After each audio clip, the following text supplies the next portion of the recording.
Good afternoon. Thank you for the opportunity to speak. Jacques, 11 of this side started the Rugby World Cup final against England.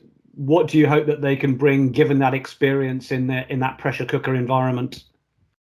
Yeah, probably what you just said is that, that experience, if you think, I think if you look at the starting team, there's over 500 test caps, and in that starting team. So, so that's probably what you're looking for. Is a guy who's been there before that will understand what pressure, because it's going to be a massive game in terms of pressure.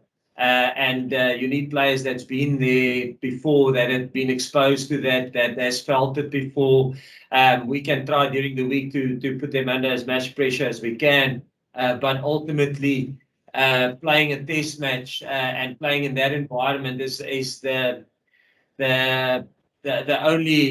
real thing, So I think that's probably what we're looking for, is for those players who's been there before, to give us guidance and steadiness and a calm head and find solutions. Because I think there will be a couple of new pictures that will be thrown our way, and we will have to be forced to make solutions on the day. And probably with that team and with the experience that we have, we're looking for them to provide us with that. And just another quick one, if I may. The Lions, you've obviously been able to see them through some games, through the South Africa A game, but are you able to, while you focus on yourselves, as I know you may say, but are you able to have any idea as to how they're going to play against you on Saturday? No, I think that's probably, if you look at Warren and the team and his coaching team and the squad that I've selected, there's I've said it before, there's multiple ways that they can look at the game. They can go with the aerial bombardment, they can go with the outpassing, outflanking game, they can come direct. It will probably determine on their team selection. So that's probably the big challenge for us, is they've selected a squad that is very versatile, and they can play multiple styles, or they can confront us with multiple styles, So that's going to be probably one of the big challenges that I'm looking forward to, is to see and how we can handle that. And that's why I say, if you look at the squad or the team that we selected, that team will have to make solutions, find solutions in the game, because I think we're going to be tested on multiple fronts. Thank you. Thank you, sir. Thank you, Jacques. And Daniel Schofield, good afternoon.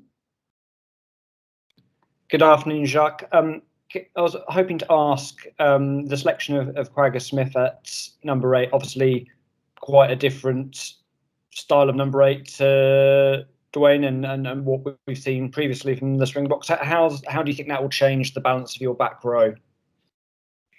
Yeah, I think if one looks at a guy like Kwagga, if you look, let's look at a guy like Dwayne. Dwayne is a guy that can get momentum and stop momentum, and obviously he's a big boy, he's a heavy guy, and he gets momentum and stop momentum on a specific way. But a guy like Kwagga does exactly the same for us, just maybe a little bit different. Kwagga comes from a sevens background, probably gets momentum with his evasion, with his skill set, his evasive skill set, which you've learned in sevens, where they also have to handle Fijian players, big players. So he's developed a skill set over the years, and he probably gives us, although people will look at it and say, how can you say that? But he probably gives the same to us, just in a different style, in a different way. And if you think about Dwayne defensively, a good reader of the game,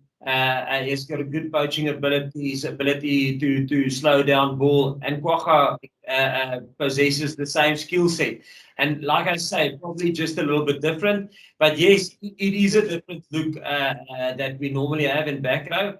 But again, we were comfortable with Kwagga. He fulfilled that role for us in the World Cup as well. And quite looking forward to see him playing there. And people forget, in 2019, when we played against New Zealand in New Zealand, Kwagga was also in that team, partnered up with Dwayne. Sia was injured at that stage. So, and that's a nice thing of Kwagga. He probably covers us at 6, 7, and 8.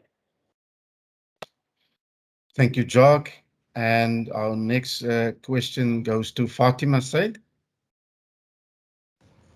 Thanks, Rayan. Good afternoon, Jacques. Jacques, I just had a question.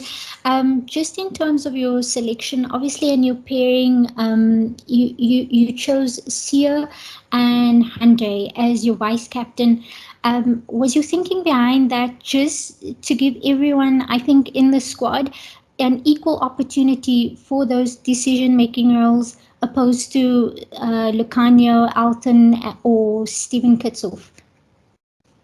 No, I think the main thing, Sia has been our captain, and he's been announced captain of this British and Irish Lions squad. So just consistency and keeping him there. That's the first thing. And Andre was our vice captain in 2019 as well. And again, Fatima, in our team, we've got multiple leaders. We've got we've got probably 6 or 7. That's got that run specific departments, So although Sia might be captain, he's got specific areas that he has to look at or control. Damien Dalende will be a strong leader, even guys on the bench. I mean, Damien and Reinhard is in charge of certain facets of our game. Reinhard Alstedt, that is So yes, there is. Although there's a captain and a vice captain, their main roles is probably communication with the referees on the day. But running the show on the field, there's multiple captains or game drivers, if I can put it like that.